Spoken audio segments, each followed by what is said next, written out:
रख रहे थे, लेकिन नोटबंदी को 1 साल पूरे हुए हैं और इसके क्या कुछ असरात हुए हैं वो जरा हम समझने की कोशिश करेंगे। और नोटबंदी के पूरे होने के ऊपर अगर हम आपको एक खुसूसी रिपोर्ट दिखाएं तो हम बता दें कि पूरे 1 साल हो चुके हैं और कालाधन, करप्शन, जाली नोट, दहशतगर्दी और नक्सलियों पर नकेल कसने के दावे किए गए थे।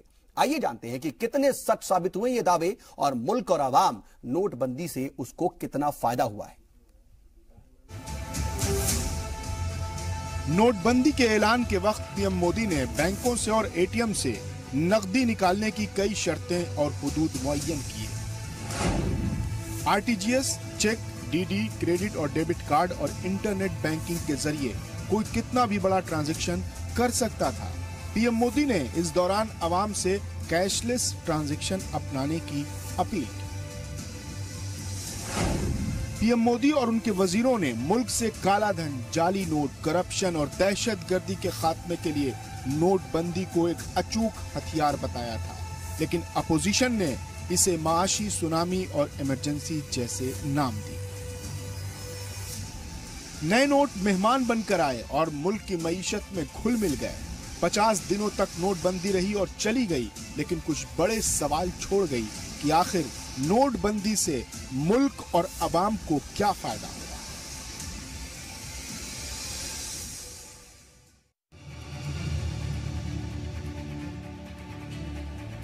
दहशतगर्दी, काले धन और जाली करेंसी पर नोटबंदी के असरात को डेटा के जरिए बताने में सरकार अब तक ज्यादा कामयाब नहीं हो सकी है। हालांकि सरकार मानती है कि नोटबंदी के बाद काले धन और दाखिली दहशतगर्दी के खिलाफ उसे बड़ी कामयाबी मिली है। छत्तीसगढ़ और झारखंड में जहां नक्सलियों की कमर टूट गई है, तो वहीं कश्मीर में पत्थरबाजी की वारदातें अब ना के बराबर होती हैं। साथ ही सरकार ने कुछ डेटा भी दिए हैं। मसलन नोटबंदी के बाद 3 लाख फर्जी और शेल कंपनियों का पता चला है। काले धन के खिलाफ सरकार का ऑपरेशन 158% बढ़ा है। टैक्स कलेक्शन और टैक्स फाइलिंग में इजाफा हुआ है। डिजिटल पेमेंट के महाज पर नोटबंदी को कामयाबी मिली है। नोटबंदी के बाद डिजिटल पेमेंट में पहले के मुकाबले 80% का इजाफा हुआ है। इसके लिए यूपीआई, भीम, आईएमपीएस, एम वॉलेट और डेबिट कार्ड जैसे प्लेटफॉर्म का भी इस्तेमाल बढ़ा है। अब्बास मेहदी, जी सलाम। तो नोटबंदी के काफी मुस्बत नताइज देखने को मिले हैं, लेकिन अपोजिशन उसको लेकर के लगातार निशाना बना रहा है और अपोजिशन अपने हिसाब से आदादो-शुमार पेश कर रहा है कि क्या कुछ इसके बुरे असरात रहे और हुकूमत अपने हिसाब से आदादो-शुमार मुल्क की आवाम के सामने रख रही है। इस पर हम जरा बातचीत करेंगे और हमारे साथ बातचीत के लिए खास पैनल जुड़ गया। अपने मेहमानों से आपका तारुफ करा देते हैं। हमारे साथ इस वक्त 3 खास मेहमान स्टूडियो में मौजूद हैं। हमारे साथ सीनियर सहाफी राकेश कपूर जी मौजूद हैं। इसके अलावा हमारे साथ इकोनॉमिस्ट यानी कि माहिर मालियात हमारे साथ मौजूद हैं डॉक्टर सुचिता सिंह, और हमारे साथ डॉक्टर शालिनी सक्सेना जो कि पॉलिटिकल एनालिस्ट हैं हमारे साथ मौजूद है। आप सभी का बहुत बहुत इस्तकबाल। और डॉक्टर सुचिता, सबसे पहले मैं आपके पास आना चाह रहा हूं, 1 साल का आपका एनालिसिस क्या है कि किस तरीके से इसको देखें इकोनॉमी से रिलेटेड, क्योंकि नोटबंदी इकोनॉमी से सीधे सीधे ताल्लुक इसका रखता है और सीधे सीधे 86% नोटों को अगर बंद किया गया, उसके बाद के हालात और अब उसके असर क्या नजर आते हैं? ओवरऑल एनालिसिस आपका। जी धन्यवाद। मैं आपका धन्यवाद करना चाहूंगी पहले तो इस प्रोग्राम में आने के लिए। और यदि आप मुझसे पूछें कि मेरा क्या एक्सपीरियंस रहा है नोटबंदी को लेके और क्या आंकड़े कहते हैं, तो पहले तो जो 400 करोड़ का जो फेक करेंसी हमारे इकोनॉमी में सर्कुलेट हो रहा था, एक तो पहले उस पर रोक लगी है और ये ना सिर्फ इकोनॉमी के दृष्टि से, इकोनॉमी के नजरिए से देश के लिए महत्वपूर्ण है। मुझे ये लगता है कि ये जो ट्रैफिकिंग था, जो टेररिज्म था और जो ड्रग सप्लाई हमारे सोसाइटी में हो रहा था, उसको रोकने में भी बहुत एक काफी हद तक सफल हुआ है। ये मैं एक सफल कदम इसको मानती हूँ और बधाई देना चाहती हूँ जो भी हमारे एग्जीक्यूशन में रहे हैं, उसके मैं बधाई देना चाहती हूँ। दूसरा, एक इकोनॉमिस्ट के नजरिए से यदि आप मुझसे पूछें तो आज की तारीख में जो हमारे म्यूचुअल फंड का एसेट अंडर मैनेजमेंट है, जो आप देख रहे हैं कि निवेश एक आम आदमी का निवेश म्यूचुअल फंड और एसआईपी के थ्रू इंडियन इकोनॉमी में, भारतीय इकोनॉमी में आ रहा है, वो बिल्कुल काबिले तारीफ है।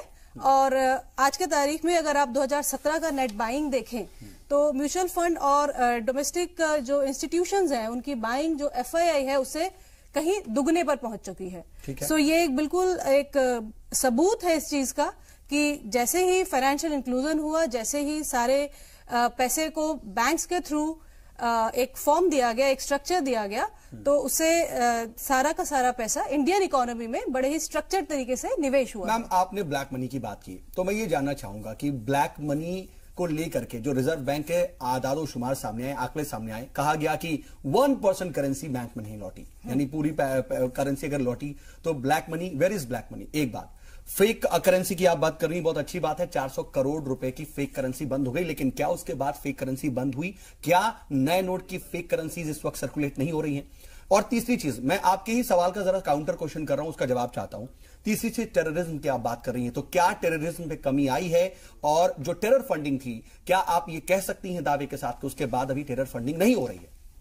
नहीं, देखिए, तीनों पॉइंट्स पे मैम टू द पॉइंट आपका जवाब जी। टेरर फंडिंग को हम ये देखें कि यदि हम एक लेवल से बिल्कुल जीरो कर दे तो वो मैं नहीं कहूंगी कि वो हुआ है। मैं इसलिए ये तीनों पॉइंट रेज कर रहा हूं क्योंकि आपने इन तीनों पॉइंट पर जवाब तो दिया ही, लेकिन यही तीनों बातें कही गई थी नोटबंदी का ऐलान करते वक्त। इन तीनों चीजों को मद्देनजर रखते हुए ये कदम लिया गया। तो यहां पर अगर हम इस पैमाने पर कितना कामयाब या नाकामयाब हुए, उस पर मैं जवाब चाह रहा था, मेरा सवाल था उसका जवाब। जी, तो आपका जो ये सवाल है कि जो पैसा वापस इकोनॉमी में आया, तो ये सिर्फ ब्लैक मनी नहीं, जो पैसा अनअकाउंटेड था, जो पैसा कैश की फॉर्म में था, जो पैसा लोग अपने घरों में रखते थे, उसको क्योंकि वो मार्केट में कैश की फॉर्म में यूज नहीं कर सकते थे, तो उन्हें वो बैंक में वापस जमा करना ही था। और जब वो बैंक में वापस सिस्टम में आया, तब उसके थ्रू बैंक में एक बार पैसा आने के बाद इसको इकोनॉमी में आना ही था। और जब ये पैसा बैंक में आया जो जनरल पब्लिक का था, बैंक के पास लिक्विडिटी बढ़ी, बैंक के पास फंडिंग की चांसेस बढ़ी। नहीं मैम, देखिए, ब्लैक मनी की बात हुई है, बात यहां पर ब्लैक मनी की थी कि ब्लैक मनी कहां गया। ये तो कहा नहीं गया था कि घरों का पैसा आपको हम निकाल रहे हैं और घरों का पैसा निकालना मकसद है। मकसद ब्लैक मनी खत्म करना था। एक बात फेक करेंसी खत्म करनी थी, दूसरी बात टेररिज्म खत्म करना था, तीसरी बात, मैं इन तीनों पर टू द पॉइंट जवाब चाह रहा हूं क्योंकि बाकी मेहमानों के पास जाऊंगा मैं। जी, तो टेररिज्म और फेक करेंसी में मैं कहूंगी कि जो नए नोटों का सर्कुलेशन आप कह रहे हैं कि उसकी फेक करेंसी बनेगी, उतना स्कोप पूछ रहा हूं मैं, क्या रुक गई है क्या नए नोटों की करेंसी? मुझे कुछ नहीं पता, मैं बस आपसे जानना चाहता हूं। जी, मेरे ख्याल से ये कम हुई है, मेरा कहना होगा कि ये कम हुई है। ठीक है जी, चलिए राकेश कपूर जी, मैम जो बातें कह रही हैं, सुनीता सिंह जी कह रही हैं, और 3 पॉइंट्स देखिए बेसिक थे नोटबंदी को लेकर के। इन्हीं 3 पॉइंट्स पर इन्होंने कहा कि कम हुई फेक करेंसी, हालांकि सिर्फ फेक करेंसी पर ही मैम ने जवाब दिया, मैं ब्लैक मनी और टेररिज्म के बारे में भी जानना चाह रहा था। आप क्या कहेंगे, आपका क्या आकलन है, क्या तज्जिया आपका? देखिए, इसका आकलन सबसे बड़ा जो है इस देश की जनता ने कर दिया। देश की जनता में बेरोजगारी बढ़ी है। मुझे लगता है कि जो आज वित्त मंत्री अरुण जेटली हैं, उन्होंने कांग्रेस पर निशाना साधकर स्ट्रेटेजिकली गलती की है। अपोजिशन की बात ये नहीं है। अपोजिशन का कहना यह है कि नोटबंदी एक अफरा तफरी में और बिना सोचे समझे लिया गया एक ऐसा फैसला था जिसने हिंदुस्तान की इकोनॉमी को बहुत नुकसान और बहुत चोट पहुंचाई। डॉक्टर मनमोहन सिंह ने इसे कहा था, इट इज एन ऑर्गेनाइज्ड लूट and legalised plunder. Doctor Manmohan Singh जैसा अर्थशास्त्री, जो विश्व का माना हुआ अर्थशास्त्री है, अगर ऐसे तीखे और कड़े शब्दों का प्रयोग करता है, जो कि आमतौर पर नहीं करता, तो उसका कुछ अर्थ होता है। ऐसे ही आप हवा में नहीं उड़ा देंगे, सिर्फ इसलिए हवा में नहीं उड़ा देंगे। की बात वो कर रहे हैं, मतलब मुनज़्ज़म लूट को ज्यादा लिया और एक ब्लंडर को नहीं लिया। मेरा कहने का मतलब ये है that was a legalised plunder. मेरा कहने का मतलब ये है कि हम अगर नोटबंदी के नताइज को, नोटबंदी के इम्पैक्ट को, उसका जो प्रभाव पड़ा है इस देश की जनता पर, उसको देखेंगे तो चारों तरफ हमें बेरोजगारी बढ़ी है। और जब इस देश के, आप एक बात सोचिए ना, क्या टारगेट क्या था? What was the target of नोटबंदी? इसका ये था कि इससे भ्रष्टाचार समाप्त होगा, काला धन खत्म होगा, टेररिज्म रुकेगा, फेक करेंसी जाएगी, फेक करेंसी होगी। 400 करोड़ रुपए की फेक करेंसी 15 लाख करोड़ रुपए में से कोई मायने रखती है? आज भी इतने की होगी अगर हिसाब किताब लगा ले तो। नहीं, मैं वही जानना चाह रहा था कि मेरा ठीक है, उसके 2 महीने के अंदर ही अगर फेक करेंसीज मार्केट में नजर आ रही हैं, एक बकायदा इसका एक नेटवर्क नजर आ रहा है, बहुत से ऐसे गिरोह नजर आए जो नई करेंसी को लेकर के फेक इस्तेमाल कर रहे थे, तो क्या हम ये माने कि आने वाले वक्त में नहीं होंगे? भाई, मैं जमीन की बात कर रहा हूँ, मैं ये बड़े बड़े जार्गन्स में नहीं जाना चाहता हूँ, मैं जमीन की बात कर रहा हूँ। और जमीन की बात यह है कि इस देश के लोगों ने, गरीब जनता ने, जो दबे पिछड़े लोग हैं, उन्होंने इसलिए समर्थन किया था कि इससे जो है वो उन्हें भ्रष्टाचार से मुक्ति मिलेगी और ये काला धन जो बनाने वाले लोग हैं ये रुकेंगे। ये रुके क्या? कहां पर कमी आई? क्या कमी आई है? क्या किसी स्तर पर कमी आई है? जमीन पर कहीं कमी आई है? आप मुझे बताएं, एक ऐसा माशा बता दें जहां पर जो है वो ये नोटबंदी, लेकिन अगर हम नोटबंदी का असर हुआ। आदादो शुमार में चले जाएं, आंकड़ों पे चले जाएं, तो हम देखते हैं कि 2.25 लाख फर्जी कंपनियां पकड़ी गई हैं, 56 बैंकों से 35,000 कंपनियों की जानकारी मिली। ये क्यों नहीं? ये भी तो इसके पॉजिटिव एस्पेक्ट पर भी हम बात करेंगे। With due respect to honourable finance minister, ये सिर्फ डेविएट करने की कोशिश है। वो बहुत विद्वान, मतलब वो नहीं होना था। वो अगर नोटबंदी होगी तो ये होगी, इसको ओवरऑल नहीं कर सकते। सुनिए आप, ये सरकार जो है, ये सरकार के हाथ में होता है कि ये जो फर्जी डिफंक्ट कंपनीज जिनकी बारे में बात कर रहे हैं, ये क्या पहली बार पकड़ी गई हैं? क्या पहले भी पकड़ी जा सकती थी? कोई ऐसी आफत नहीं थी कि नोटबंदी से इन पे क्या असर हुआ है? कोई भी इकोनॉमिस्ट आपको बता देगा, मैं उसकी तफसील में नहीं जाना चाहता हूं।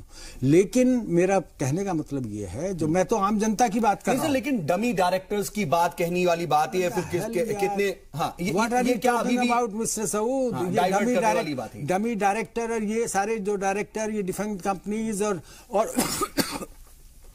फ्लाई बाय नाइट कंपनीज, ये कोई आज का फंडा नहीं है। ये जो है ये ओपन मार्केट ओरिएंटेड इकोनॉमी होती है, उसके साथ साथ ये चीजें चलती हैं भाई। आप जो है वो एक जो प्रोटेक्टेड इकोनॉमी से मार्केट ओरिएंटेड इकोनॉमी की आप तरफ गए हैं, तो ये सारी चीजें चलेंगी। जो ये अब सारा जो मसला भी आया है ये पैराडाइज पेपर्स का, ये क्या विदेशों में कंपनी खोलना कोई मना है क्या? कोई गैर कानूनी है क्या? गैर कानूनी नहीं है, लेकिन आप इसका फायदा किस तरीके से उठाते हैं? टैक्स चोरी करना, आप मनी लॉन्ड्रिंग कैसे करते हैं आप? ये आप पैराडाइज पेपर्स में देख लीजिए। इसमें जनसंघ के, बीजेपी के नेता भी पकड़े गए हैं और कांग्रेसियों के भी कुछ के नाम है। तो ये हो क्या रहा है? कंपनियों ने अपने घाटे तक को उसमें पाट दिया, तो ये भी बताया जा रहा है। हो क्या रहा है? ये देखिए मार्केट ओरिएंटेड इकोनॉमी का एक इकोनॉमिकल टूल कैसे सिस्टम को बनाया जाए, ये पहले से होता रहा। मैं फिर वहीं आ रहा हूं, मैं कह रहा हूं कि जमीन पे हालत देखिए, वित्त मंत्री जी जमीन पर जाएं। मतलब हमें और ये देखिए, आवाम को देखना होगा, ये नहीं कि ये देखिए अभी भी क्या लोगों की जिस तबीयत से नोटबंदी का जो समर्थन किया था, वो इसलिए किया था कि इससे भ्रष्टाचार समाप्त हो जाएगा। लेकिन समाप्त हुआ क्या? ठीक है, खत्म हुआ क्या? और माफ कीजिएगा, एक आदमी अपने जिंदगी भर की कमाई जो है वो दबा करके रखता है, 8-10 लाख रुपया। आपने उससे 8-10 लाख रुपया उसका भी जमा करा लिया। गरीब ने जितने अपनी जिंदगी भर की कमाई जोड़ी थी वो भी आपने जमा करा ली। अब वो क्या करेगा? अब आप उससे हिसाब पूछेंगे? बिल्कुल। जमीन पर क्या वो गैर कानूनी सवाल कहीं ना कहीं बहुत बड़े लेवल पर बार बार ये पूछा जाता है कि अमीर कितना मुतासिर हुए हैं, कौन सा अमीर है जो इससे मुतासिर हुआ है, उसके बारे में कोई आंकड़ा नहीं आता है। डॉक्टर शालिनी, ये आप एक पॉलिटिकल एनालिस्ट के तौर पर मैं जानना चाहूंगा कि जो एक रस्सा कशी है या फिर जो एक दूसरे पर इल्जामात का दौर नजर आता है, अभी भी वजीर मालियात कांग्रेस को तनकीद कर रहे थे, मनमोहन सिंह को निशाना बना रहे थे, वो क्या देखते हैं आप? क्या वाकई जैसा कि राकेश कपूर जी कह रहे हैं कि कहीं ना कहीं डाइवर्ट किया जा रहा है, या और असल जमीन पर जो चीजें हुई हैं उससे डाइवर्ट करने की कोशिश है, या फिर सच में इसके मुस्बत फायदे हुए हैं और लोग नहीं समझ पा रहे, या फिर कहीं ना कहीं एक कंफ्यूजन भी है कुछ? First of all I would like to thank जी सलाम फॉर इनवाइटिंग मी है। ये जो नोटबंदी का है, ये नोटबंदी एक बहुत मेगा इवेंट है in the history of India. इसका एनालिसिस अगर हम 1 साल में करेंगे तो हमें नहीं लगता कि ये प्रॉपर इसके रिजल्ट हम दे पाएंगे। ये इसके रिजल्ट आने में अभी टाइम लगेगा। दूसरी चीज, अगर मैं नोटबंदी का एनालिसिस करूं तो इसको मैं 3 डायमेंशंस में बांटना चाहूंगी। सबसे पहले इसका इकोनॉमिक एंगल है जो मैडम ने बताया ही, दूसरा मैं इसका पॉलिटिकल एंगल देखती हूँ, और तीसरा मैं इसका सोशल एंगल देखती हूँ। बिल्कुल सही। इकोनॉमिक एंगल पे मैं ज्यादा बात नहीं करूंगी बिकॉज हमारे एक्सपर्ट हैं यहाँ पे, लेकिन पॉलिटिकली ये एक ऐसा मूव था, economic move which was wrapped with political agenda. Okay, क्योंकि यूपी में 325 सीट आना इत्तेफाक नहीं है। बिल्कुल। हाँ, तो इसके रिजल्ट्स हमने देखे और ये मैसेज फ्रॉम द सत्ताधारी पार्टी वाज क्वाइट क्लियर कि वो एक टफ डिसीजन लेने के लिए पूरे निश्चित हैं और पूरे दृढ़बद्ध हैं और वो ऐसे डिसीजन लेंगे और लेते रहेंगे। उन्होंने अपने इनिशियल टाइम में भी उन्होंने जनधन आधार की बात करी थी। जब जनधन आधार की बात करी थी तो उन्होंने बहुत क्लियर कर दिया था कि वो इकोनॉमी को स्ट्रीमलाइन करेंगे और ये जो नोटबंदी है वो इसका एक और आगे का स्टेप है। और मैं इसमें ये अब अगर आप पॉलिटिकल अपोनेंट्स की बात करें तो पॉलिटिकल अपोनेंट्स ने अगर वो इसकी तारीफ करते हैं, इस मूव की अगर वो तारीफ करते हैं तो बेसिकली सारी क्रेडिट्स सत्ताधारी पार्टी के पास जाता है। अगर वो इसके अगेंस्ट होते हैं तो नहीं, मैं उस पर ना जाकर के मैं ये चाहूंगा कि बायस तरीके से इसको समझें। तो तारीफ करने वाला कदम है या फिर तारीफ ना करने वाला सर, मैं आपको एक बार अपना एनालिसिस बता दूं, देन मैं आपका जवाब देती हूँ। सेकेंड चीज इसमें ये था कि प्रधानमंत्री जी शुचिता की राजनीति की बात करते हैं, तो ये जो कदम था ये शुचिता की राजनीति की तरफ ही था। अगर वो लोग इसको अपोज करते हैं तो अपोजिशन पे ये इल्जाम भी आता है कि आप एक जो उनकी मूव है काले धन की, आप उसमें सपोर्ट क्यों नहीं कर रहे, तो वो लोग उस पर भी डर जाते हैं। तो उन्होंने एक इसको लूट की राजनीति या उन्होंने इसको दूसरा कवर देने की जरूरत समझी। एक मैं इसमें और भी पॉजिटिव पॉइंट देखती हूँ कि इसमें बैंक्स का रोल बहुत इंपॉर्टेंट हो गया है हमारी लाइफ्स में। पहले हमारी जो डीलिंग्स होती थी, इंटरैक्शंस होते थे, मनी इंटरैक्शंस, वो हम लोग इसमें बैंक्स को अवॉइड कर देते थे। बट नोटबंदी के आने के बाद जो हमारा सिस्टम चला है, डिजिटाइजेशन बढ़ा है, उन सब चीजों से हमारा बैंकों पे निर्भरता, जिससे कि जो ट्रांसपेरेंसी बढ़ी, बेनिफिट ट्रांसफर्स जो है वो बहुत इजीली अब हम लोग एक्सेस कर सकते हैं। तो मुझे लगता है कि इसमें ज्यादा से ज्यादा लोग सिस्टम में आए और सिस्टम में आना सरकार की कहीं ना कहीं कामयाबी ही है। ठीक है, मैं आऊंगा और तमाम दूसरे पहलुओं को भी समझूंगा, लेकिन वक्त एक छोटे से वक्फे का और चला है। ब्रेक से लौटते हैं और फिर बातचीत को आगे बढ़ाते हैं।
ब्रेक के बाद एक बार फिर से आपका इस्तकबाल है। नोटबंदी की बात कर रहे हैं और जी सलाम पर लगातार बड़ी कवरेज जारी है नोटबंदी के 1 साल मुकम्मल होने पर। और नोटबंदी 1 साल कई सवाल, तो उन्हीं सवालात के जवाबात तलाशने की हम कोशिश कर रहे हैं। हमारे साथ मौजूद है खास पैनल इस पर बातचीत के लिए। राकेश कपूर जी, मैं आपके पास आना चाह रहा हूं।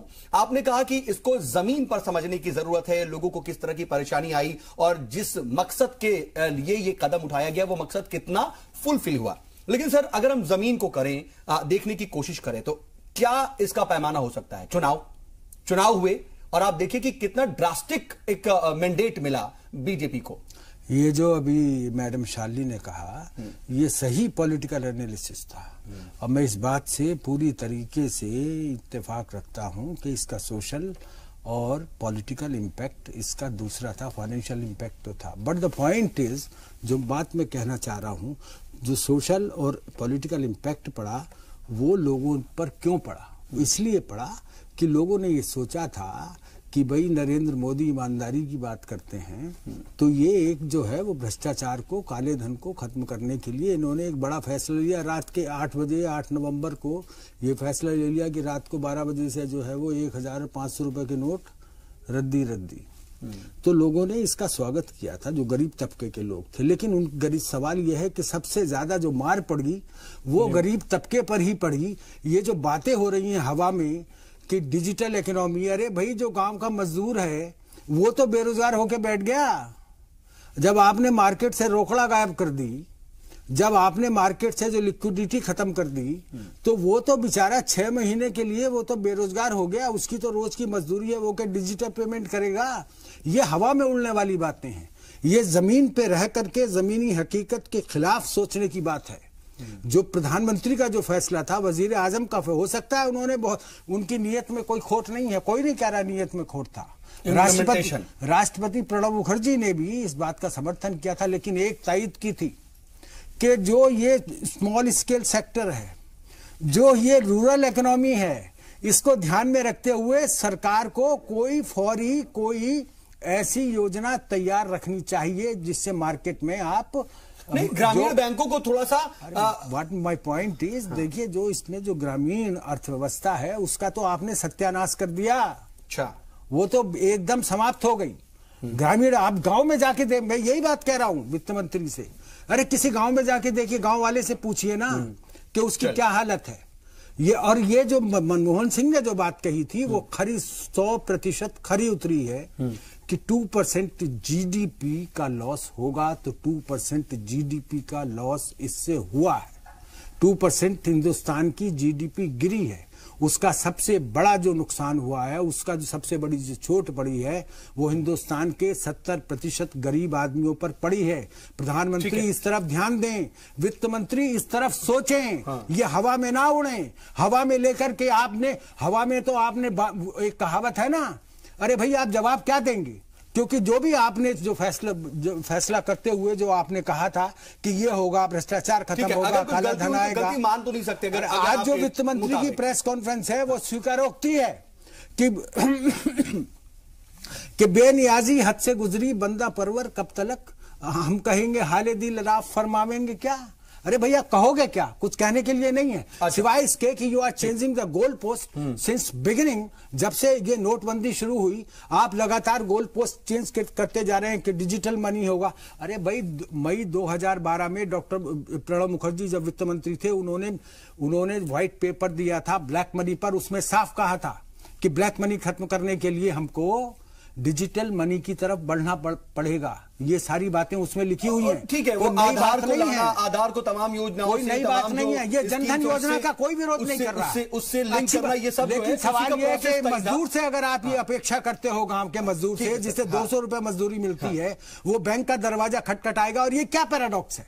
एक तरफ आप बड़े बड़े बैंक कर रहे हैं, सारे छोटे बैंकों का विलय बड़े बैंकों में कर रहे हैं। क्या बड़े बैंक इस देश की रूरल इकोनॉमी को सर्व कर सकते हैं? ये पैराडॉक्स है, जबरदस्त पॉलिटिकल पॉलिसी पैराडॉक्स है। इस पर आपका जवाब चाहता हूं मैं कि इसका रिएक्शन जो राकेश कपूर जी कह रहे हैं उसमें इमोशन भी है, और इमोशन एक सीनियर सहाफी का नहीं, एक आम शहरी का है। उसके साथ साथ उनकी जो टेक्निकल पॉइंट्स वो रख रहे हैं उसके ऊपर भी आपका जवाब।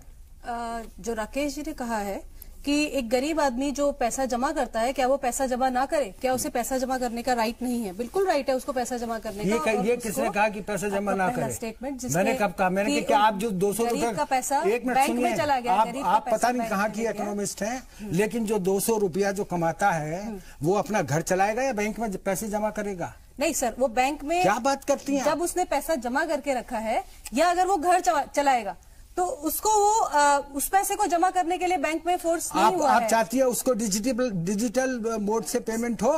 सर अगर आप ये चाहती हैं क्या? सर अगर आप मजदूर को टेलीकम्युनिकेशन के आंकड़े उठा के देखें और जनरली भी दीज आर ऑल फेक। ये आप जहां तक देखिए मैडम, मैं बीच में इंटरवीन नहीं करना चाहता हूं, लेकिन ये बहुत गलत फहमी है। आप भी अपनी पार्टी वालों को बता दीजिए, वो जो है वो अपने बनाए हुए ख्वाब में जी रहे हैं। जनता पर जो इतना इसका दुष्प्रभाव पड़ा है, उस दुष्प्रभाव को झेलने और उसकी तरफ आगे कदम बढ़ाएं। माहिर मालियात, उनका किसी पार्टी से ताल्लुक नहीं है, मैं बता, लेकिन फिर भी सुचिता जी आपका जवाब। देखिए, मैं ये कहना चाहूंगी कि जो पैसा गरीब जोड़ के रखता है या मिडिल क्लास जोड़ के रखती है, उस पैसे को हम कैसे इन्वेस्ट कर सकते हैं, या उस पैसे को हम अपने देखिए अगर राकेश कपूर जी ये कह रहे हैं कि मजबूर किया गया, हाँ। तो मजबूर करना क्या ठीक है, उसकी मर्जी, वो घर में रखे या फिर बैंक में रखे, वो ये कह रहे हैं जी। लेकिन अगर 500 या 1000 के नोट जब इकोनॉमी में एक्सेप्टेबल नहीं है, तो उसको एक खुली छूट दी गई थी, एक टाइम दिया गया था कि आप इसको जमा कर लीजिए, इसको कन्वर्ट कर लीजिए, और इस तरीके से इस पैसे को आप बैंक अकाउंट में डालेंगे और आप इस पे इंटरेस्ट भी ले रहे हैं और आप अपने लिए विड्रॉल भी कर सकते हैं। विड्रॉल पे देखिए सुचिता जी, ये हमको भी पता है कि कितनी छूट दी गई थी जमा करने की, कितनी छूट थी निकालने की, कब तक नहीं निकाल पाया, कितने लोगों की शादी में दिक्कत आई, ये इसको बताने की जरूरत नहीं है। मैं चाहूंगा अगर आप अपनी बात रख रही हैं तो ये सब भी शामिल करें कम से कम। लेकिन जब हम एक इतना बड़ा डिसीजन ले रहे हैं, तो उसमें अगर ये शॉर्ट टर्म कॉस्ट इन्वॉल्व होती है, हाँ। तो ये सब होनी ही थी। 400 करोड़ रुपए की फेक मनी के लिए 15,000 करोड़ रुपए की बात, 15 लाख, माफ कीजिएगा, 15 लाख करोड़ रुपए को किस स्टेप पर रखा गया, ये बात उन्होंने रखी थी राकेश कपूर जी ने, उस पर जवाब। सर, फेक करेंसी सिर्फ एक एस्पेक्ट है इस टोटल फाइनेंशियल इंक्लूजन का। इसमें हमारा ये एफर्ट ये है कि पैसे को चैनलाइज किया जाए। चैनलाइज करने के बाद ना लिक्विडिटी घटी नहीं है मार्केट में, रादर लिक्विडिटी बढ़ी है। अगर आप ठीक है, मैं लेकिन एक चीज आपसे जरूर पूछना चाहूंगा, और तमाम जो छोटी छोटी फैक्ट्रियां हैं या बड़ी फैक्ट्रियां हैं, उनसे भी कहीं ना कहीं बातचीत करने की कोशिश की और उनके भी कहीं रिएक्शंस आए हैं। तो ये देखने को मिल रहा है कि वो ये कहते हुए दिखाई दिए कि जिस वक्त ऐसा हाल था उस वक्त हमें अपने 20% या 40% जो हमारा मैन पावर था उसको हटाना पड़ा। वो ये कह रहे हैं कि अभी भी हम इस लेवल पर नहीं आए कि उस मैन पावर को वापस लाए, या फिर उतना ज्यादा हम अभी भी प्रोडक्शन नहीं कर पा रहे। तो क्या ये नोटबंदी की वजह से नहीं, और इसका क्या मार्केट पर असर नहीं पड़ा? सर देखिए, वही आप अगर मुझसे पूछे तो शॉर्ट टर्म इफेक्ट जो लोग मैं इसीलिए तो आपसे पूछ रहा हूं मैम ना, मैं एक बात अगर एक पर्सपेक्टिव आ रहा है या एक परसेप्शन बन रहा है, तो मैं आपसे ही तो समझना चाहूंगा ना कि उसका परसेप्शन की हकीकत क्या है, सच है या फिर सिर्फ एक परसेप्शन है, ऐसा नहीं है। सर, हम इसमें एक सिर्फ उन स्मॉल एंड मीडियम एंटरप्रेन्योर्स का एस्पेक्ट ठीक है, उनकी बात बिल्कुल जायज है कि उनके पास लिक्विडिटी कम होने की वजह से टेम्परेरी इफेक्ट्स आए हैं, जिसमें वो पूरा मैन पावर को रिक्रूट नहीं कर पाए, उन्हें ले ऑफ करना पड़ा। लेकिन ठीक है, मैं इसमें कहूंगा, एक छोटा अगर क्या कहते हैं एक ओनर है या फिर एक एंटरप्रेन्योर है, लेकिन अगर उसने अपनी 40% लोगों को अपना मैन पावर कम किया, तो फिर वो एक आदमी नहीं रह गया मैम। हो सकता है 400 लोग हो, अगर 20% हटा रहे हैं तो आप ये अंदाजा लगाइए कि 80 लोगों को कम से कम निकाल दिया गया। नहीं सर, उस केस में ये वो तो फिर है ये जो एस्पेक्ट की आप बात कर रही हैं, वो छोटे छोटे एस्पेक्ट बन के ही तो एक ब्रॉडर एस्पेक्ट बन रहा है, उसमें बूंद बूंद करके ही तो सागर है। लेकिन आप हर बूंद को अगर आप नजरअंदाज करेंगे तो ये ठीक नहीं ना, हर बूंद को तो हमको समेटना पड़ेगा फिर इसमें। देखिए सर, जो भी डेवलपमेंट होगा प्रोसेसेस में, अगर हम डिजिटल मोड के थ्रू पेमेंट्स करते हैं या पेमेंट्स एक्सेप्ट करते हैं, तो मुझे नहीं लगता कि इसमें कोई नुकसान है। Rather, it is bringing far more transparency, and further, it is not bad for the economy. It is bringing far more transparency, और जो small and medium entrepreneurs इस mode of payment पर switch हुए हैं, वो उनको इस चीज से कोई तकलीफ नहीं होनी चाहिए। ठीक है, लेकिन डॉक्टर शालिनी, आपने कहा कि किस तरीके से इसका जमीन पर असर पड़ा, और अभी बहुत कम वक्त है, इसका एनालिसिस इतना ब्रॉडर है कि थोड़ा वक्त देना चाहिए। लेकिन आपने चुनाव का भी जिक्र किया, फौरन नोटबंदी हुई थी, लोगों में इसका परसेप्शन, एक मैसेज बहुत अच्छा था, और लोग ये कह रहे थे कि बदउनवानी, भ्रष्टाचार, करप्शन खत्म होगा, और उसका नतीजा देखने को भी मिला, और बहुत अच्छा मैंडेट गवर्नमेंट को हासिल हुआ। लेकिन अब उसके असरात क्या है, और एक साल बाद क्या हम किसी भी एनालिसिस के ऊपर नहीं बात करनी चाहिए? क्या जरा भी एनालिसिस नहीं करनी चाहिए हमें, या फिर हमें 2-4 साल और रुकना चाहिए? नहीं, ऐसा नहीं है कि हम इस पे अभी एनालिसिस नहीं कर सकते हैं, क्या इस पे डिबेट नहीं कर सकते हैं। तो मैम, मैं एक साल के एनालिसिस पे रिजल्ट चाहता हूं आपसे कि आप क्या रिजल्ट निकालती हैं। ठीक है, 5 साल बाद इसके बहुत अच्छे असर आएंगे या फिर 5 साल बाद इसके बहुत बुरे असर आएंगे, वो बात की बात है। 1 साल के अंदर क्या हुआ ये मैं जानना चाहता हूं। देखिए, जो भी प्रॉब्लम्स आई हैं, जैसे सर ने बताया कि जो रूरल इकोनॉमी में जो इश्यूज आए हैं वो इनिशियल हिकअप से। अब आप ये समझिए कि अगर कैंसर है तो उसको ट्रीट करने के लिए लोग कीमो देते हैं। ये अगर हमें इकोनॉमी को सुधारना है, तकलीफ दे होता है वो। हाँ, वो तकलीफ दे होता है। तो अगर हमें इकोनॉमी को सुधारना है तो हमें कुछ दृढ़ डिसीजंस लेने पड़ेंगे। तो नोटबंदी को मैं उसी लिहाज से देखती हूँ। राकेश कपूर जी, अगर कड़वी दवा है, दवा से हम ठीक हो रहे हैं तो कड़वी तो पीनी पड़ेगी ना दवा। सवाल कड़वी और मीठी दवाई का नहीं है, सवाल दवाई का है। दवाई क्या सही है? जिस देश की मर्ज ठीक हो रहा है कि नहीं हो रहा? अरे सर, यही तो दवाई का असर तभी तो देखेंगे कि मर्ज ठीक हो रहा है या नहीं हो रहा। मर्ज से ही तो पता लगेगा। अब ये ऐसा थोड़ी हो कि मर्ज बढ़ता गया जो दवा की, ऐसे थोड़ी होता है। अब भ्रष्टाचार वहां का वहां है। किसी भी सरकारी दफ्तर में जाइए, पहले पुराने नोट लेता था, अब नए नोट लेता है। उसमें फर्क क्या पड़ा है? ये इस तरफ तो ध्यान दीजिए। ये तो हमने इनिशियल स्टेज में देख लिया था सर, वो दिसंबर जनवरी में ही ऐसे तमाम वाकयात सामने आ गए थे कि नए नोट से पहली रिश्वत। और सबसे बड़ी बात ये कि पुराने नोट बदलवाने में बैंक वालों ने क्या क्या टेंडेंसी बदली कारीगरी की है, ये सबको पता है। किस तरीके से नए नोट जो है वो पुराने नोट नए नोटों में बदलवाए गए हैं। सवाल ये है कि भाई इस देश की जो जनमानस है, मुझे नहीं मालूम, मुझे ये सोच करके जो है वो दिमाग मेरा भ्रम में पड़ता है, गफलत में पड़ता है कि नरेंद्र मोदी जो जमीन से उठा हुआ आदमी है, जो चाय बेचने वाले का बेटा है, वो एक ऐसी गफलत कैसे कर गया जिसे ये ना पता हो कि हिंदुस्तान का गांव का 70% रहने वाला आदमी उसे ही पैसा मानता है जो पैसा अंटी में। अरे नावा कितना, नावा जितना, नावा जितना अंटी में। हमारे मेरी बात सुनिए, कैशलेस। अरे मेरी बात सुनिए, गवर्न करने में फर्क है ना। अरे मेरी बात सुनिए, गवर्नमेंट गवर्न कैसी होती है? गवर्नमेंट के आकाश से गवर्न होती है क्या? अरे गवर्न करने वाला कौन है सर? मैं एक चीज गवर्न करने वाला कौन है? अगर एक ब्लैक मनी होल्डर है, वो ये मानता है कि मेरा यही पैसा है, तो क्या उसको इजाजत देनी चाहिए कि ब्लैक मनी रखे भाई, उसके अंटी में रहे ब्लैक मनी? ये तो नहीं कर सकते ना। अरे भाई मैं बात ये नहीं कह रहा हूँ, ब्लैक मनी वाले की बात कौन कर रहा है? 70% ब्लैक मनी तो आपके सामने है ना, ये पैराडाइज पेपर्स। करिए ना बंद, ताकत है तो। आपके बीजेपी के भी नेता हैं इसमें, है हिम्मत, करिए उनको, निकालिए उनको सरकार से बाहर, कीजिए उन पर मुकदमा दायर। मुझे नहीं करना है सर कुछ भी। नहीं, मैं आपको नहीं बात कर रहा हूँ। हाँ। लेकिन मैं जो बात कह रहा हूँ, मैं सिर्फ बात ये कह रहा हूँ कि हिंदुस्तान के जनमानस का, हिंदुस्तान का जो आम आदमी है, उसका दिमाग जो है, उसे अगर आप कहेंगे कि तू समोसे खरीद रहा है, मिठाई खरीदने गया, तो उससे पैसा पेमेंट कर दे, क्या is it possible in India? Rural economy मैंने बड़ी कोशिश की थी, वो ही नहीं था उस वक्त। अरे मैं अपनी क्यों नहीं सर पर्सनल बताएंगे, बड़ी कोशिश की। ऐसे हालात में सर मैंने अपनी बहन की शादी की, मुझे पता है कि किस तरह की परेशानियों से मैं भी दो चार हुआ। लेकिन सर अगर उसका पॉजिटिव एक्सपेक्ट आ रहा है तो मुझे खुशी है कि कम से कम उससे पॉजिटिव रिजल्ट। अरे भाई आप हवा की बातें करते हैं सबूत दिया, मैं जमीन की बात कर रहा हूँ। अभी गढ़मुक्तेश्वर में 20 लाख लोगों ने गंगा स्नान किया है, विदुरकुटी पे 7 लाख लोगों ने किया है, इलाहाबाद में 50-60 लाख लोगों ने किया है। कितने आदमियों ने डिजिटल ट्रांजेक्शन किया है? मैं इस जमीन की बात करना चाहता हूँ, मैं सरकार की बात नहीं करना चाहता, मैं मनमोहन सिंह की बात नहीं करना चाहता हूँ। अरे आप हवा में उड़ रहे हैं, आप हवा में। अभी उससे पहले ईद आई, ईद पर कितना जो है वो ट्रांजैक्शन जो है वो डिजिटल देना चाहिए फिर। अरे ये बेकार की बातें हैं भाई, जिसके पास है पैसा वही डिजिटल ट्रांजैक्शन करेगा। जहां डिजिटल ट्रांजैक्शन होना चाहिए, जमीन जायदाद है, मंदिरों पे चढ़ावा भी डिजिटल जमीन जायदाद है, वहां पर आप पकड़ कीजिए। सबसे डॉक्टर सुचिता, वहां पर जेवरात है, वहां पर सर की बातों से इत्तेफाक रखती है इसलिए मुस्कुरा रही है, या इत्तेफाक नहीं रखती इसलिए मुस्कुरा रही है? मुझे ये लगता है कि जब हम नोटबंदी को समझ रहे हैं तो नोटबंदी को हमें इस तरीके से समझना चाहिए कि नोट गायब नहीं हो जाएंगे, हमारी कैश ट्रांजेक्शंस होंगी, हम सिर्फ कैश ट्रांजेक्शंस को कम करेंगे और जहां कैश ट्रांजेक्शंस नहीं होनी चाहिए वहां हम कैश ट्रांजेक्शंस को कम करेंगे। अब आप बात कर रहे हैं आपको समोसे नहीं मिले, लेकिन अगर हम पेटीएम ट्रांजैक्शंस की बात करें, हम ऑटो के थ्रू कम्यूट करते हैं तो every auto person takes payment through Paytm. नहीं, वो भीम पहले आना चाहिए था ना, पेटीएम पे क्यों गए? फिर तो चाइना की कंपनी को फायदा पहुंचा। You are living in a different world, you are living in a different world madam. India में रहिए, भारत की बात सोचिए। ये जो बात थी ना, ये डिजिटल पेटीएम, ये सब ये इंडिया की बातें हैं। भारत की बात सोचिए।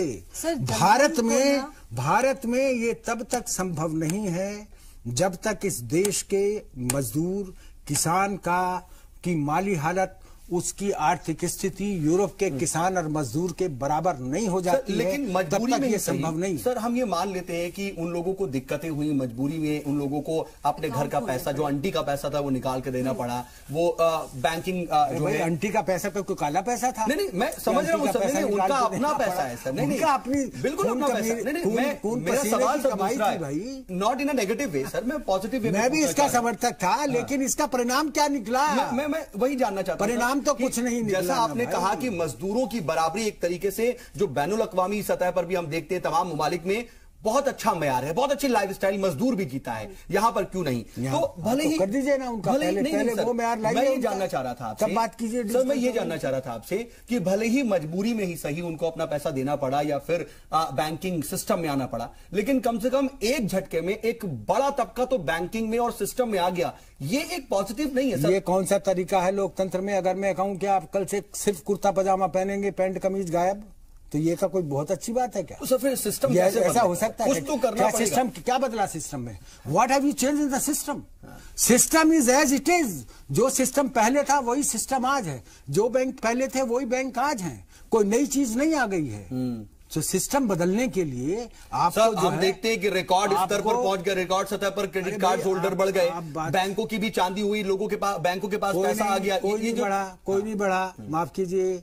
जब जो डिमोनेटाइजेशन का दौर था उस समय बड़ा था, फिर वहीं का वहीं आ गया। दोबारा जो आंकड़े आए हैं, ये कोरी जो है। अच्छा, हम ये भी देखते हैं कि क्रेडिट कार्ड अप्लाई तो कर दिया, लोगों ने ले लिया, उसके बाद सरेंडर भी कर रहे हैं। अरे भाई, हवा में 100 गज नापने से कोई फर्क नहीं पड़ता जब तक फाड़ो 100 गज नहीं। हवा में नापोगे 100 गज और फाड़ोगे। सुचिता जी, जल्दी से इसका जवाब दीजिए, मुझे ब्रेक पर जाना है, फिर मैं शालिनी जी के पास भी जाना है मुझे। जहां तक आप एक गरीब मजदूर की बात या किसान की बात करते हैं, वो किसान एक अलग दुनिया में रहता था, उस किसान को अलग रखा जाता था। ये एक सोशो इकोनॉमिकल इंक्लूजन है, जिसमें मजबूरी में ही सही, लेकिन किसान एक बैंक से जुड़ रहा है, वो बैंक की स्कीम्स को समझ रहा है, बैंक के सेविंग अकाउंट। लेकिन फिर वही वाली बात था कि अगर हम लोकतंत्र डेमोक्रेसी की बात करें तो डेमोक्रेसी में ये कैसा तरीका, जैसा आई कांट हेल्प जी ने कहा, you are living in a different world, I can't help, no one can help it, it is India, ये भारत है। मैं भारत की बात करें। एक चीज ऐड करना चाहूंगी कि जब हम लोग, जैसे की बात हुई कि लाइनों में लोग लगे, इतनी परेशानी हुई, अभी रिसेंटली एक कंपनी ने अपनी कॉफी 100 रुपीज की कर दी थी। मैंने खुद अपनी आंखों से देखा कि उसकी लाइन आधा किलोमीटर की थी,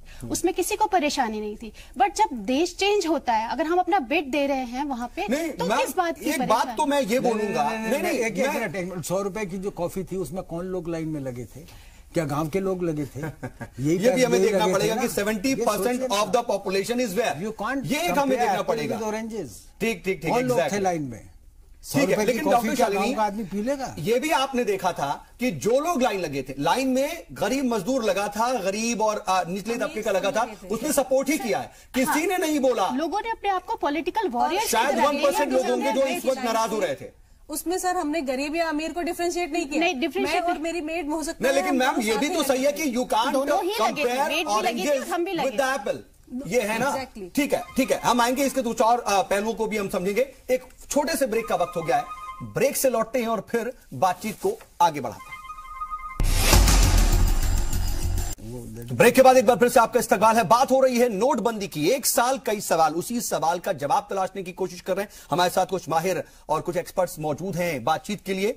अपनी बातचीत को हम आगे बढ़ाते हैं। डॉक्टर शालिनी, जो तमाम चीजें हम देख रहे हैं और एक साल का हम एनालिसिस देख रहे हैं, पॉलिटिकल, आपने कहा कि पॉलिटिकल एंगल, इकोनॉमिकल एंगल और सोशल एंगल, 3 एंगल था।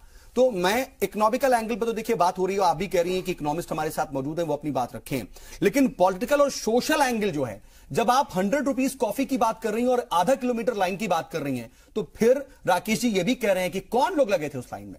क्या एक रिक्शे वाला उतर करके 100 रुपए की कॉफी पीने गया था? क्या एक जो ठेला पुरानी दिल्ली में ठेला खींचता है, क्या वो ठेले वाला गया था? देखिए, सोशल एंगल ये बात जरूर है, जब ये आर्ट सोशल की बात करते हैं तो मैम ओवरऑल करना पड़ेगा ना। हम वी कांट कंपेयर 30% और we can't go for the 30% population. will have to include 70% population also ना। मेरा वो सिर्फ एक आपको एग्जाम्पल देने का था। काफी लाइनें होती हैं जिसमें कि लोग लगते हैं, थिएटर की लाइन्स है काफी, जहां हम लोग विलिंगली लगते हैं। तो ऐसे वैसे सर राकेश जी, अगर एक भोजपुरी फिल्म लग जाती है और रिक्शे वालों की लाइन देखनी है तो आप वहां पे भी देखिएगा, वहां पे 2-2 किलोमीटर लग जाती है सर। अपनी इच्छा से अपना ये परेशान कर रहे हो सर। इस हिंदुस्तान के एक बात सुनो, हिंदुस्तान का जो गरीब आदमी है, आम आदमी है, उसे अपने मनोरंजन करने का भी अधिकार नहीं है क्या? ठीक है, क्या चाहते हो आप? सब पॉइंट क्या चाहते क्या हो भाई, ये तो बताओ ना स्पष्ट। सर आप, मैं कुछ नहीं चाहता, ये जो मतलब जो आवाम चाहती है, मैं आपको अपनी बात रखने की कोशिश कर रहा हूं। उससे सवाल है, एक नॉर्मल सवाल है सर। बीइंग एन एंकर मैं आवाम की बात रख रहा हूं कि क्या सवाल हो सकते हैं। ये बात अगर आपको लग रही है कि किसी के मन में नहीं आई हो तो आप मुझे बोलिए। अगर जो है यहाँ पे दिल्ली में एक तरफ नरेंद्र मोदी हो और दूसरी तरफ जो है वो कोई फिल्म एक्ट्रेस हो, आज की कौन, मैं तो ज्यादा फिल्में देखता हूं, लेकिन आज की जो है ज्यादा किधर भीड़ जाएगी, जाहिर बात है उधर जाएगी। सर इसका जवाब मुझसे मत पूछिए। डॉक्टर शालिनी, ये क्या बात है? बहुत सीरियस नोट पर हम बात कर रहे हैं। आपने एक एग्जाम्पल दिया, लेकिन बताइए फिर भी। सोशल एंगल, जब ये नोटबंदी हुई थी उस समय दिवाली तो बीत चुकी थी, बट हाँ शादियों का दौर जरूर था। बहुत ही डिफिकल्ट, आप जैसे आपसे भी मैंने सुना अभी ब्रेक में कि आपको भी शादी में बहुत दिक्कत हुई, आपकी सिस्टर की शादी में, बट हमने उसमें मैंने लेकिन सपोर्ट किया मैम। ब्रेक में मैंने यही बोला कि मैं उस वक्त भी बहुत हार्ड कोर सपोर्टर था इसका। नोटबंदी is very good initiative. We are not discussing, और मैं अभी भी कुछ उसका बुरा या अच्छा मेरा कोई राय नहीं। We are not discussing off the record arguments. Off the record argument का ठीक है डॉक्टर शालिनी। पॉलिटिकल हर इंसान जो भी नोटबंदी में किसी भी तरीके से कंट्रीब्यूट कर रहा था, लाइन में लग के या किसी तरह भी अपने नोट एक्सचेंज करा के, वो अपना एक पॉलिटिकल बिट दे रहा था, वो अपने देश के अपलिफ्टमेंट में अपना एक कंट्रीब्यूशन दे रहा था।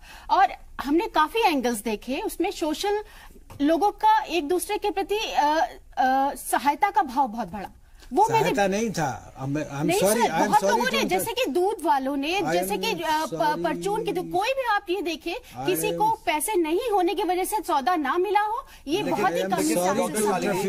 दूध वाले को ये पता था कि उसकी जो है गाय और उसकी भैंस दूध दे रही है, उसका दूध वो फटने के लिए तो नहीं छोड़ेगा, उसके पास मजबूरी आई थी कि भाई ठीक है। I am sorry to intervene but that was sort of a sadistic pleasure also. आप हिंदुस्तान के आम आदमी जो है, गरीब आदमी जो है, मध्यम वर्ग का आदमी जो है, उसकी मानसिकता अगर आप नहीं समझते हैं, that was sort of the sadistic pleasure. वो इसलिए भी समर्थन कर रहा था कि मैं जिंदगी भर तक मेहनत करता हूँ और मैं अपना एक कच्चा मकान भी नहीं बनवा पाता हूँ, और ये मेरे साथ वाला जो है, ये सामने वाला जो है, ये काले धंधे करता है और इसकी जो है हवेली खड़ी हुई है पक्की मुझसे 10 गुनी जमीन पर, तो इसका पैसा जाना चाहिए। That was the sadistic pleasure behind the whole game. और ये उत्तर ऑब्वियसली जो जितने 70% लोग थे उनका सोच, उनको ये उम्मीद थी कि उनका जो भी काले धंधे करने वाला है वो पकड़ा जाएगा। उन्हें इस बात पर खुशी थी क्योंकि उनके पास तो बिल्कुल कह भी रहे थे लोग, उनके पास तो ऑन द रिकॉर्ड भी, लेकिन ऐसा हुआ भी, उनके पास तो कुछ था भी नहीं। अब आप सोचिए, ये जो बात मैडम ने की है, मैंने बहुत एनालिसिस किया अखबार में अपने, और मैं एक जब चुनाव था उससे पहले ही था, तो चुनाव के दौरान मैं उससे एक छोटा सा किसान है, गांव है, उससे बात कर रहा था। बोले जी हमारे क्या फर्क पड़ गया, हमारे पास कितने पैसे हैं, कल का जमा करा था मोदी, आज करा ले। फर्क तो उसे पड़ेगा जो बनिया, जो क्रशर चलाता है, जो लाखों रुपया कमाता है, फर्क तो उसे पड़ेगा। तो ये जो थी, मैं वही उसी की भाषा में बता रहा हूँ, आप समझ रहे हैं। ये जो मानसिकता थी या ये जो सोच था लोगों का, ये पॉजिटिव सोच था इस मामले में कि काला धन जो है वो अब गायब होगा। लेकिन मिला क्या, काला धन क्या, ये तो पूरा का पूरा काले ही जो है वो सफेद बन के पेश हो गया। डॉक्टर शालिनी ठीक है, तो उनका एनालिसिस। हाँ, मैं आपको बता रही थी कि सोशल एंगल इसका आपने देखा होगा। उस दौरान हमने देखा कि कई शादियां चाय तक पे हुई हैं। तो एक जो हमारी सोसाइटी में मैसेज गया है, जो हम लोग डाउरी के अगेंस्ट कितनी बात करते थे, उस समय लोग चाय पर ही शादी कर रहे थे। पूरा पॉम्प एंड शो हम लोगों ने खत्म कर दिया था। एक तरीके की ऑस्टेरिटी ड्राइव चल गई थी। हम लोग अपना बजटिंग, कितनी शादियां हो पाई ऐसी? तो एक मैसेज तो गया कि पक्षों में, दोनों फरीकों में कैसे कितने जगह पर रजामंदी हुई? दो तीन हुई, दोनों तीनों खबरें अखबार में आ गई। एक तो एमपी साहब थे हमारे, मैं अभी अपनी बात बता रहा था ना, मेरे वहां नहीं हो पाया ऐसा, या नहीं ऐसा करना था। तो ये भी हम जानते हैं कि हमारा सोशल एंगल आप जब बता रही हैं तो सोसाइटी का जो एक ढर्रा है, क्या वो चीज एक्सेप्टेड है? कोई सामने वाले की मजबूरी समझ रहा है, बहुत अच्छी बात है, कौन नहीं समझ रहा है वो अच्छी बात है, लेकिन क्या ये ओवरऑल पर्सपेक्टिव में एक्सेप्टेबल था? हाँ, डेफिनेटली मैं ये कहना चाहूंगी कि सोशली नोटबंदी ने एक दूसरे के प्रति जो हम लोग जो भूल रहे थे, एक दूसरे के प्रति सहायता करने का जो जज्बा था, वो जो हम भूल रहे थे, मेरे ख्याल से नोटबंदी के बाद वो किसी हद तक बढ़ा है। ठीक है, डॉक्टर राकेश कपूर। मैं इस बात से बिल्कुल कतई सहमत नहीं हूँ। मैंने पहले उस दौरान सर बहुत लोगों ने एक दूसरे की मदद करी है, लोग काफी आगे आए। कतई सहमत। ठीक है, मैं डॉक्टर सुचिता आपके पास आना चाहता हूँ। मैं आपसे एज एन इकोनॉमिस्ट ये समझने की कोशिश कर रहा हूं कि आप ये बताइए कि आदादोशुमार आंकड़ों की जबानी बता दीजिए कि क्या कुछ पॉजिटिविटी नजर आई, अगर कुछ नेगेटिविटी है भी तो उसको हमको क्या कुछ नजरअंदाज करना है, और क्या पॉजिटिविटी आप आंकड़ों की जबानी समझा सकती हैं? देखिए, अभी जब हम डिस्कशन कर रहे थे तो बीच में एक जीडीपी की बात आई थी, और जीडीपी भी अभी यदि मैं कहूं तो जीडीपी नीचे गई है। जीडीपी हमारी 5.7 से 6.1 बिल्कुल है, दैट इज द फैक्ट। लेकिन ये जीडीपी का जो हमें बेनिफिट मिल रहा था after the government was in power, तो that was because of international crude oil price. और डिमोनेटाइजेशन से पहले जब ये बेनिफिट्स आपके सेटल डाउन हो गए तो जीडीपी ऑलरेडी नीचे आ रही थी। तो ये एक नेगेटिव एस्पेक्ट हुआ जिसको कई लोग जो है एक बड़ा निशाना बना रहे हैं इसको यूज करके एग्जीक्यूटर्स पर। दूसरा, अगर पॉजिटिविटी की आप मुझसे बात करें तो हमारा टैक्स इवेजन बच गया है, टैक्स पेयर्स बढ़ गए हैं to a good extent, tax payers have increased, and also the biggest positivity जो मुझे लगती है दैट इज आवर मेंटालिटी, हमारी साइकोलॉजी जो है, हमारी मानसिकता चेंज हो गई है। मैं इस पर जा ही नहीं रहा, मैं सिर्फ और सिर्फ आदादोशुमार की बात कर रहा हूं। मैं सर आंकड़ों की बात कर रहा था, आपने आंकड़ों को नहीं रखा। मैं आंकड़ों की बात जानना चाहता हूं as an economist. Sir ma'am, आपसे यही लोग चाहते हैं कि आप आंकड़ों की जबानी समझाएं कि कितना फायदा हुआ। सर जो इंटरेस्ट रेट्स हैं लोन्स के, वो नीचे आ गए हैं। ठीक, वो क्यों नीचे आ गए हैं? इसलिए नीचे आ गए हैं क्योंकि जो 9% के आसपास हुआ करता था वो 8% के आसपास है। होम लोन बायर को बहुत फायदा हुआ है। क्यों? क्योंकि बैंक के पास लिक्विडिटी है, बैंक के पास पैसा है, लोन देना बैंक के लिए आसान है। और अगर एक होम लोन बायर, जो आई थिंक हम होम लोन टेकर्स हैं, जो हम में से आई थिंक 90% लोग हैं, वो अगर इंटरेस्ट उनके ऊपर कम होता है, जो पैसा वो बचाते हैं या तो उसे वो खर्च करते हैं और या फिर उसको इन्वेस्ट करते हैं। तो अल्टीमेटली घूम फिर के इन्वेस्टमेंट में या सेविंग्स में और या फिर एक्सपेंडिचर में, तीनों तरफ हम पैसे को खर्च कर सकते हैं। अदर देन दिस, जो गवर्नमेंट का एक्सपेंडिचर बढ़ा है, जो गवर्नमेंट ने पैसा इकट्ठा किया इस मुहिम के दौरान, तो on an average 20 to 25 kilometre roads जो है वो रोज बन रही हैं। हालांकि उसमें भी आप कहेंगे गवर्नमेंट ने 50 किलोमीटर रोड रोज बनाने का वादा किया था, इसमें वो खरे नहीं उतरे। लेकिन yes, development is on. So if this development will be on, तो हम ये कह सकते हैं कि जो सप्लाई थी, जो किसान गांव में पर्सपेक्टिव में एक अच्छा कदम था, उसके अच्छे फायदे हैं और आने वाले वक्त में भी फायदे आएंगे आपके मुताबिक। डॉक्टर शालिनी, आपका भी फाइनल कमेंट। जब हम विकसित देशों को देखते हैं तो हम यहाँ देखते हैं कि हम वहाँ पे मनी का सर्कुलेशन, जो नोट्स जो होते हैं उनका सर्कुलेशन काफी कम होता है। 2016 में हमारे कंट्री का जो मनी सर्कुलेशन था वो 12% से ज्यादा था, और अगर आज का डेटा उठा के देखें तो वो 8% पे आ गया है। तो जो कि हम वो बराबर है मलेशिया और जापान जैसे कंट्रीज का। तो इट्स अ पॉजिटिव मूव। ठीक है, डॉक्टर राकेश कपूर, आपसे भी फाइनल कमेंट सर। मुझे बहुत निराशा हुई है। सरकार ने जो फैसला किया था और ऐसा लगा था कि सरकार दृढ़ निश्चित मैं है। फाइनल कमेंट में वो भी समझना चाहूंगा कि वो कौन सा मोड था या कौन सा मोमेंट था जब आप इसको सपोर्ट कर रहे थे और उसके बाद आपको लगा कि नहीं, ये ठीक नहीं है, और आज आप ये कह रहे हैं। वो मोमेंट 8 नवंबर रात के 8 बजे का ही था, वो कोई इधर उधर नहीं था। लेकिन शुरू में तो आप सपोर्ट कर रहे थे, आपको लगा था अच्छा है ना? आप कह रहे थे, मुझे लगा था, लेकिन इसका जिस तरीके से बदइंतजामी हुई इसे लागू करने में, नंबर 2 जिस तरीके से सरकार ने गोल पोस्ट चेंज किया रोजाना हर महीने, और जिस तरीके से सरकार को ये लगने लगा कि वो अपने इरादों में नाकामयाब हो चुकी है, इसलिए उन्होंने जो बात इधर उधर करनी शुरू की। अब सबसे बड़ी मुझे निराशा ये हुई कि हिंदुस्तान की जो रूरल इकोनॉमी थी उसको तबाह कर दिया। हजारों के रोजगार खत्म कर दिए, सैकड़ों जो हजारों। ठीक है सर, अब वक्त बिल्कुल इजाजत नहीं दे रहा। आप सभी मेहमान हमारे साथ जुड़े और बातचीत में शामिल हुए, इसके लिए आपका बहुत बहुत शुक्रिया। नोटबंदी, एक साल कई सवाल, हमारे साथ लगातार ये बड़ी कवरेज बनी हुई है, लेकिन फिलहाल की चर्चा बस यहीं तक।